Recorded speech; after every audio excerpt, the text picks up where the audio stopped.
नमस्कार दोस्तों। आज मैं आपको एक छोटा सा प्रेरक प्रसंग सुनाऊंगा। प्रेरक प्रसंग का शीर्षक है अहंकार की सजा।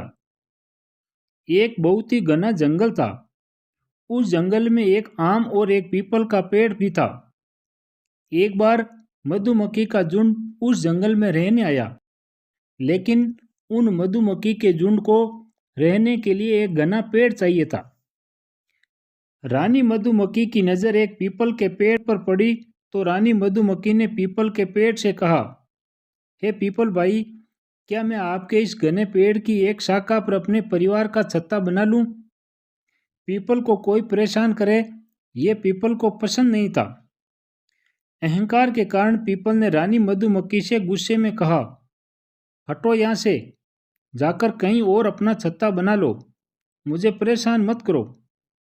पीपल की बात सुनकर पास ही खड़े आम के पेड़ ने कहा, पीपल भाई, बना लेने दो छत्ता, ये तुम्हारी शाखाओं में सुरक्षित रहेगी। पीपल ने आम से कहा, तुम अपना काम करो, इतनी ही चिंता है तो तुम ही अपनी शाखा पर छत्ता बनाने के लिए क्यों नहीं कह देते।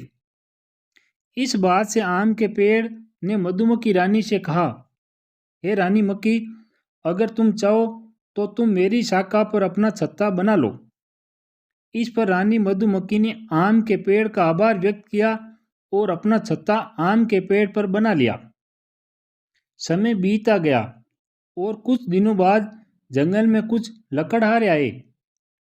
उन लोगों को आम का पेड़ दिखाई दिया और वे आपस में बात करने लगे कि इस आम के पेड़ को काट कर लकड़ियां ले लिया जाए। वे लोग अपने औजार लेकर आम के पेड़ को काटने चले। तभी एक व्यक्ति ने ऊपर की ओर देखा तो उसने दूसरे से कहा, नहीं, इसे मत काटो, इस पेड़ पर तो मधुमक्खी का छत्ता है, कहीं ये उड़ गई तो हमारा बचना मुश्किल हो जाएगा। उसी समय एक आदमी ने कहा, क्यों न हम लोगों को ये पीपल का पेड़ ही काट लिया जाए, इसमें हमें ज़्यादा लकड़ियां भी मिल जाएगी और हमें कोई खतरा भी नहीं होगा। वे लोग मिलकर पीपल के पेड़ को काटने लगे। पीपल का पेड़ दर्द के कारण जोर जोर से चिल्लाने लगा, बचाओ बचाओ बचाओ। आम को पीपल के चिल्लाने की आवाज़ आई तो उसने देखा कि कुछ लोग मिलकर उसे काट रहे हैं। आम के पेड़ ने मधुमक्खी से कहा, हमें पीपल के प्राण बचाने चाहिए। आम के पेड़ ने मधुमक्खी से पीपल के पेड़ के प्राण बचाने का आग्रह किया तो मधुमक्खी ने उन लोगों पर हमला कर दिया और वे लोग अपनी जान बचाकर जंगल से भाग गए। पीपल के पेड़ ने मधुमक्खियों को धन्यवाद दिया और अपने आचरण के लिए क्षमा मांगी।